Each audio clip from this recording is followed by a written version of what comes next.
Iran और Israel के बीच छिड़ी जंग दिन ब दिन और भयानक होती जा रही है। दोनों देश एक दूसरे पर लगातार बमबारी कर रहे हैं। इसी बीच इस क्षेत्रीय संघर्ष में अब एक और अहम खिलाड़ी हिजबुल्लाह की एंट्री हो गई है। लेबनान स्थित इस ताकतवर शिया संगठन हिजबुल्लाह ने ईरान के समर्थन का ऐलान कर दिया है, जिससे ये युद्ध और भी अधिक गंभीर और व्यापक रूप ले सकता है। हिजबुल्लाह के डिप्टी लीडर शेख नईम कासिम ने कहा है कि अमेरिका और इजराइल के खिलाफ लड़ाई में ईरान उनके साथ खड़ा है।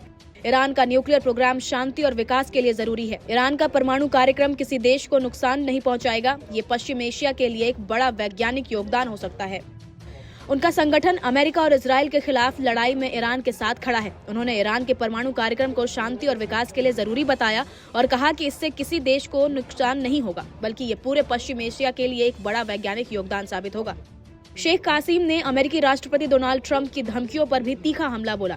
उन्होंने कहा कि अमेरिका पश्चिम एशिया में अराजकता और अस्थिरता फैलाने की कोशिश कर रहा है और पूरी दुनिया को संकट की ओर धकेल रहा है। ईरान को आत्मरक्षा का अधिकार है और दुनिया के तमाम लोगों को ईरान के साथ खड़ा होने का हक है।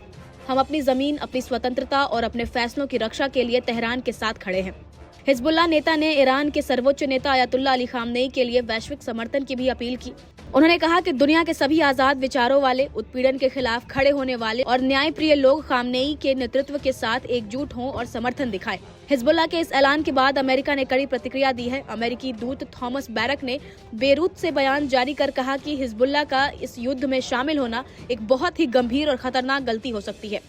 उन्होंने आगाह किया कि यदि हिजबुल्लाह इस संघर्ष में सक्रिय रूप से शामिल होता है तो इसके गंभीर परिणाम होंगे। हिजबुल्लाह के ऐलान के बाद अब ये साफ हो गया है कि इजराइल ईरान युद्ध एक क्षेत्रीय टकराव से आगे बढ़कर प्रत्यक्ष और अप्रत्यक्ष सहयोगियों के बीच बड़ी जंग का रूप ले सकता है।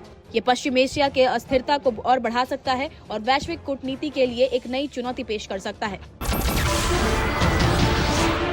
नमस्कार, मैं हूं मानक गुप्ता। अगर आपको हमारा ये वीडियो पसंद आया हो तो इसे लाइक और शेयर जरूर करें और हाँ, हमें सब्सक्राइब और फॉलो करना ना भूलें ताकि आप देश और दुनिया की कोई खबर मिस ना करें।